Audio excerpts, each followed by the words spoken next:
preparations for the reincarnation ritual were completed, filling the room with an intense mystical aura. Powerful energy was in the air.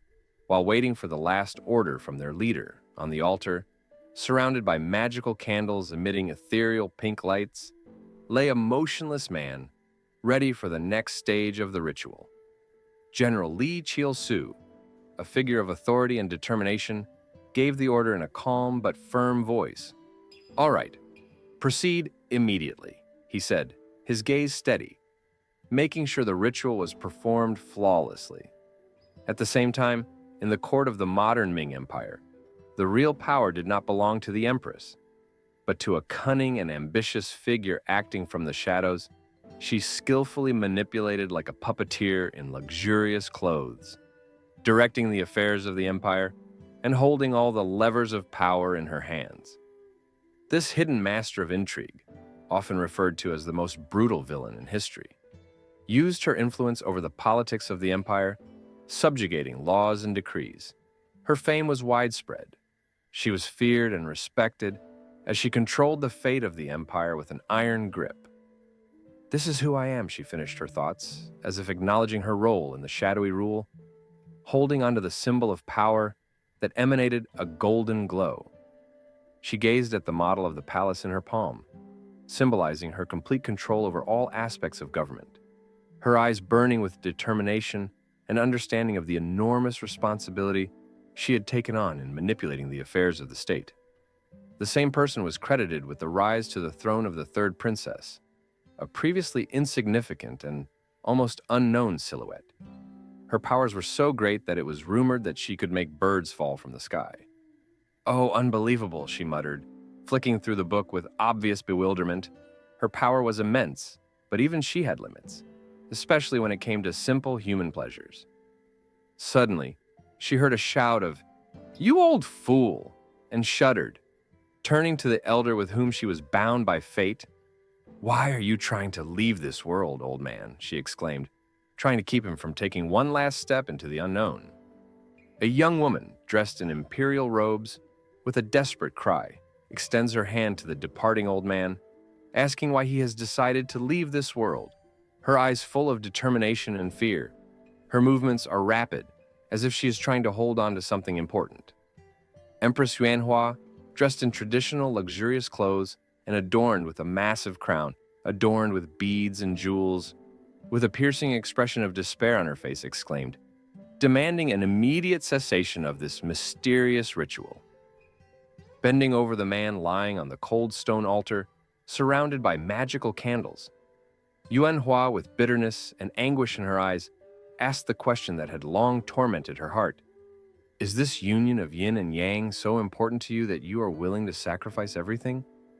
Her voice trembled, reflecting her mixed feelings, the fear of losing him forever and the painful realization that she might be missing something to win his trust and devotion. Tears ran down her cheeks in large drops as she desperately begged him to give up this dangerous venture, offering him everything she had, immeasurable wealth, unquestionable power, and every earthly pleasure she could wish for, her face full of genuine regret, expressing her willingness to make any sacrifice. The lad, whose face was framed by long black hair, looked as cold and resolute as a stone. Firmly knowing that his path was determined, he raised his hand, gesturing to her powerlessness to change his mind, and with an unperturbed expression begged her pardon for his disloyalty. Inner thoughts kept him awake, overwhelming him with the realization of his own obsession, which he could not fully understand, tormenting him with the question of why carnal passion was so alluring, why it had become so important that it overshadowed all other aspirations and desires. With rage and inner disappointment, he looked back on his life, on the countless years spent in abstinence, on the sense of irreparable loss that had accumulated over 50 years spent alone, without the slightest satisfaction of desire, and he could hardly cope with the way it was destroying him from within. The moment of death, the fateful second he had been under the wheels of a lorry while crossing the street, and how that tragedy had been the beginning of his new life, flashed before his mental gaze once again. Remembering how in the blink of an eye he had migrated to another world, the martial arts world of Junwon. The death occurred at the age of 28, And while it might have been the end of the road for a normal person, he found himself again reborn in the body of a 12-year-old. The initial surprise replaced by quiet acceptance, the realization that this was a rebirth. But his new life was far from simple. Before he realized his place in the world, he was captured and shackled in heavy iron chains, chained to the walls of a damp dungeon. He was surrounded by hopelessness and despair, and the grim old man looming over him with huge scissors in his hands seemed the embodiment of all his fears and the inevitable end. Scared out of his wits, he screamed, desperately trying to stop the old man from coming any closer, his voice full of panic and terror, reflecting the depth of his powerlessness and the terrible realization that he could not defend himself. Chained in chains, he begged the old man not to take the next step. A maniacal gleam burned in the old man's eyes as he approached with the huge, sparkling scissors, ready to do his gruesome work. His gnarled hand holding the instrument trembled with excitement, and his face, contorted with anticipation, reeked of sheer terror, as if his aim was not merely violence, but the subjugation and complete suppression of his victim's will. The old man was a notorious merchant who dealt in the castration of men and sold them as eunuchs. His business flourished, and his name inspired terror, for his activities brought him notoriety throughout the empire, causing many to fear falling into his hands and sharing the tragic fate of his victims. Having gone through unbearable humiliations, he never gave up hope and did his best to regain his manhood. His obsession with regaining what he had lost drove him to extreme acts, and one of his greatest achievements was to elevate the third princess to the throne, making her empress for the sake of his own ambitions. Seeking healing and salvation from his suffering, he even traveled to meet the illustrious physician. Ready for any humiliation, he bowed before the sage, hoping for a miracle that could restore to him what he had lost and relieve him of the unbearable emptiness that had haunted him for years. His path in the martial arts was not an easy one. He achieved mastery by pushing himself to the limits of human capabilities, which seemed almost like a rebirth. This hard work and endless thirst for perfection allowed him to become the greatest warrior in the palace, earning respect and fear among those who dared to challenge him. However, when he asked the empress for help, the doctor told her bluntly that it was impossible to create something out of nothing, his words sounding like a ruthless judgment, rejecting all her attempts to help her servant, and reminding her that some losses cannot be made up for by power or miracle. Bowing to the empress, the physician continued, explaining that his good intentions could not overcome the limits of nature itself. He said that, in spite of her supreme favor, it was only by rebirth that he could regain what he had lost, and that this was the only way of obtaining what he needed for complete happiness. Despair gripped him as he gritted his teeth and realized that all his wealth, power, and martial skills were useless if they could not give him back the one thing he lacked. His face contorted by the bitter irony of fate, expressing the depth of his inner struggle and the realization of his helplessness. He made a decision that seemed to him the only way out of this trap. Announcing his intention, he decided to be reborn in a new body, hoping that this would give him a chance to start his life with a clean slate and perhaps finally find the peace and satisfaction he desired. In his dreams, he imagined a future full of pleasures, surrounded by a multitude of wives and concubines, with whom he could finally experience all the joys that he had been deprived of in his previous life. The image of happiness seemed to him like a bright mirage, beckoning him to a new life where he could make up for all that he had lost. With a rage that raged within him, he tensed the muscles of his face, his jaws clenched so tightly that they seemed about to break. He shouted his protest, declaring that if he did not get what he wanted, nothing else could satisfy him. At which point, his determination and dissatisfaction seemed to reach a climax, turning his suffering into something almost sacred. The empress, in a state of anxiety and excitement, looked at the man lying there, whose breathing had become intermittent, and turned to the servants accompanying her, ordering them to take her immediately out of the hall, her voice trembling with fear and regret as she realized that the old man she trusted was in danger. Tears rolled down her cheeks as she asked him with despair and pain how he could do such a thing. Her voice was full of anguish, for in her heart, this man was like her father. She could not allow him to pass away so senselessly, without the purpose he had sought for so long. The man on the altar, hearing her pleas, rolled his eyes, sighing with slight irritation. Even after becoming empress, he thought, she still continued to behave impulsively and capriciously, like a child, despite her great power, a shadow of disappointment but also tenderness, like a capricious relative, resounded in his thoughts. He looked at her with a warm gaze, in which there was not a drop of romantic interest. To him, she was more like a little sister, or even a child he felt obliged to look after. There was no room for passion in his heart, only a quiet understanding of her needs and her weaknesses. Sighing, he admitted to himself that his heart shook when she started to cry. But justice and duty outweighed emotion. Though he almost gave in to her tears, he knew he could do no wrong. No matter how much she begged him to stay and change his mind, she was family to him, but not a woman he could love. The servant reminded him that the ritual of reincarnation was a forbidden technique with deadly dangers. He warned that out of 100 people who dared to do it, 99 died before reaching the goal. At that moment, his voice was filled with doubt, as if he himself did not believe in the probability of success. The man lying on the altar looked forward with firm determination and unwavering confidence, his arms crossed calmly over his chest, his face reflecting an unwavering calmness and confidence in his choice. For him, this path was inevitable, and he could not allow himself to be stopped by the fear of death. Lying on the stone bed, he reflected on his life and realized that existence in his present state was unbearable for him. He looked at his feet and felt the weight of life pressing down on him, leaving no chance for the fulfillment of his cherished desires. His despair mixed with rage against the circumstances that had led him to this hopelessness. His voice sounded clear and confident as he gave the order to continue the ritual of reincarnation.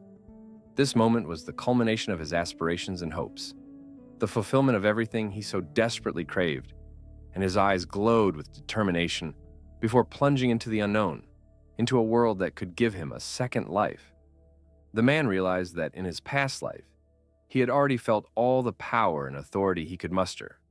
A huge flow of energy surrounded him, filling the ritual room with radiance, each burst of power reminding him that all those achievements he had once prided himself on were now irrelevant in his quest for a new beginning. The money he had accumulated was spent, and no mint could fill the void in his soul. A vortex of energy filled the space around him, like a material embodiment of all the riches he had once held in his hands. But now none of it mattered, for he sought so much more. His body lay on the altar, surrounded by the bright light from the candles and magical symbols, while the priest performed the ritual with a detached and focused expression on his face, the magic around him thickening, creating a veil between his old existence and the new life he longed for. A bright light cut through the darkness. When the energy of the ritual reached its limit, the man screamed as if all his suffering, ambitions, and desires had been released in one moment. His soul, engulfed by the light, seemed to break away from his body, overcoming the boundaries of reality, ready to step into the unknown. Soft light penetrated through the thick crowns of trees, and his consciousness gradually came back to life. He heard a calm and warm voice that called him small, filling him with a feeling of coziness and something long forgotten. His eyes slowly opened, and before him loomed the image of an old man, whose wrinkles and soft smile radiated calmness. The man hardly realized that he was here again, in this world, but not in the body he had left. His gaze was full of bewilderment and unexpected clarity. The old man leaned towards him with a smile and asked him with concern if he had come to his senses. The man stood up, still stunned by what was happening, and could hardly believe that he was safe. Everything around him seemed too peaceful that even the old man at his feet gave him a strange feeling of comfort and protection. However, as soon as he realized who was in front of him, his face contorted with rage and shock. His mind thundered with the thought, "That bastard!" His rage like fire flared up inside him as he realized that his old enemy was standing in front of him in the form of a caring and benevolent savior. With his eyes wide open, the old man smiled and told him how he had found him, lying lifeless on the passage, and brought him back to life. The man immediately realized that this man was the one who had castrated him 50 years ago and sold him to the imperial palace as a eunuch named Wang Sam. Stunned, he tried to make sense of what was happening, realizing that the old man he thought had died at the hands of bandits was still alive. Could this be regression instead of reincarnation, he thought, believing that rebirth would return him to the body of another, rather than his own. He looked at his body, where, to his amazement and relief, what he had so desperately hoped to find was present. An indescribable joy gleamed in his eyes, and he hurried to check, as if he couldn't believe his luck. With surprise and slight confusion, he tried to comprehend that his find was real. His eyes widened, and there was concentration in them, as if he had encountered something incredible that had changed his entire perception of reality. The old man looked anxiously at the young man and asked if he felt any pain. After all that had happened, he leaned over, expressing genuine concern, and was ready to give any help he could offer. The young man hesitated a little, not knowing how to express his thoughts, but his gaze became softer. His silence was filled with thoughts reflecting his deep inner struggle and contemplation, as if he did not know how to begin the conversation. His face gradually lit up with a smile, but in this smile, there was a hidden determination, something ominous. He seemed to have found some answer for himself and was ready to follow this new feeling, as if a newfound purpose had illuminated his path. Thanking the old man for saving him, he hinted that his wrist was sore, as if he had hit something hard. Just a small excuse to keep the old man's attention and perhaps test his trust. The old man, without wasting a second, offered to examine the injured area and proudly mentioned that he had some good medicinal herbs stored at home. He encouraged the young man to follow him to get proper treatment. The young man only tilted his head slightly, but his gaze was full of determination, and his face once again wore a mysterious and sly smile, full of hidden intentions.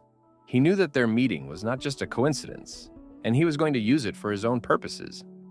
The young man suddenly spoke, full of hidden rage, asking if the old man really intended to kidnap him again, to strip him of his manhood and sell him as a eunuch. His words were like thunder, full of accusation and defiance. The old man's face changed instantly.